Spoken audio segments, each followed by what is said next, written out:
বুড়ো হতে চায় না। দেখবেন যে দাড়ি যার একটু সাদা হয়ে গেছে কত ভাবে ওইটার একটু লুকিয়ে রাখার ট্রাই করে, আছে না নাই? হ্যাঁ, এটারে কলপ দেয়, এটারে কেউ মেহেদি দেয়, এটারে কেউ কেটে কুটে। এই যে আমারও তো পাকতেছে এদিক দিয়ে। এ তো আজ থেকে 5 বছর আগেও তো কুচকুচে দাড়ি ছিল, চুল ছিল, রং ধরা যৌবন জং ধরে শেষ। এই তো জীবন, this is the circle of life. এটাই লাইফ।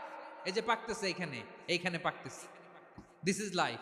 তো মানুষ বুড়ো হতে চায় না। এখন দেখবেন যে অনেক শ্যাম্পু বেরোইছে, শ্যাম্পু অ্যান্টি এজিং শ্যাম্পু। কি এজিং?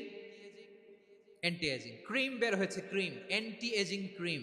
এটা বলে অ্যাট্রাকশন লাগায় আর কি, যে এটা মাখলে মানুষ আর বুড়ো হয় না, এই শ্যাম্পু দিলে মানুষ আর বুড়ো হয় না। ভারতের একজন ধনকুবের আছে, নাম শুনেছেন না? মুকেশ আম্বানি।